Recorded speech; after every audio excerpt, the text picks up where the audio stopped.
The engrossed Titan ignored the queries of the inquisitive female, pulling her towards him and crushing her sagging nipples to his yearning chest. Without struggle she gave in, widening her arms around the harshly bronzed hide of Gringnir's corded shoulder blades, as his calloused hands caressed her firm, protruding busts. Believe it or not, that's an actual line from a real book. A book many consider to be the worst book ever written in US history. But just how bad does a book have to be to reach legendary status? And why do people still read it? Well, let's find out and take a deep dive into the incredible journey of the Eye of Argon.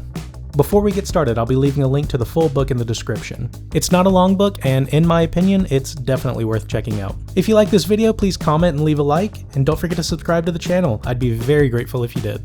And without further ado, here we go.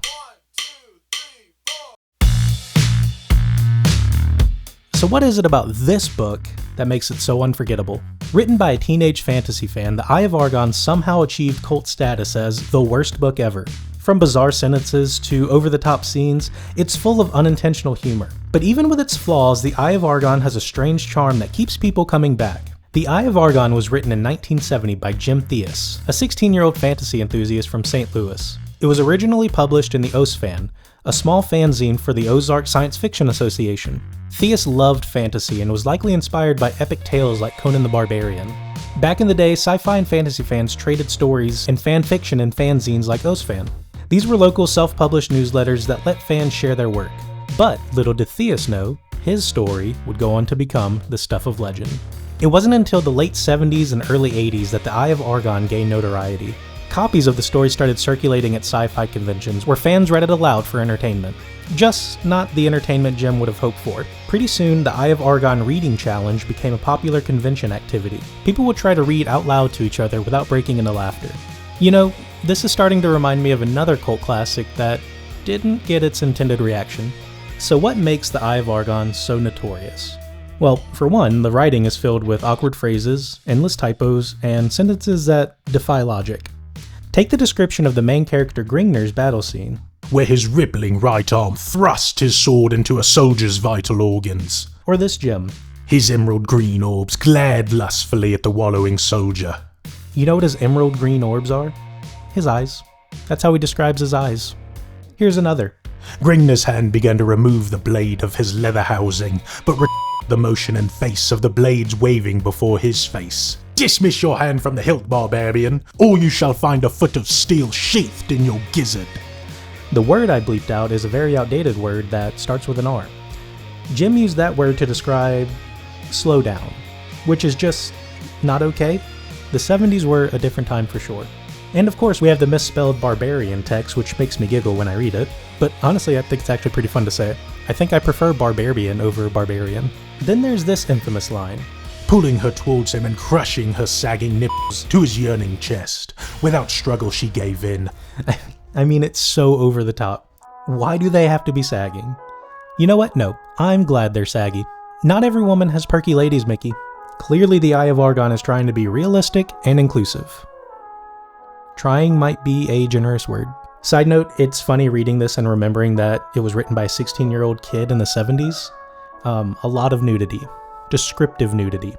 Later there's a scene where a female character is described as, let's say, without clothing, but for a golden jeweled harness enshrouding her huge, outcropping ladies.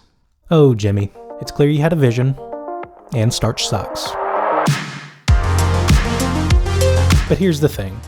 The Eye of Argon isn't just considered a bad book. It's become a community experience. Like I said, at conventions people get together and read it aloud, and it's like a comedy show. Readers have to try not to laugh, but as they read lines like, "Emerald green orbs," or "You make love well, winch," you have to imagine how hard that challenge gets. The community reading tradition keeps the Eye of Argon alive, transforming it into a ritual for sci-fi and fantasy fans who appreciate a little literacy absurdity. Today, the Eye of Argon is almost a rite of passage in certain fandoms. It's been referenced in other works, inspired parody readings, and even been reprinted by fans. While it may not be on your typical summer reading list, it holds a special place in the hearts of readers who enjoy its accidental humor. But here's the twist.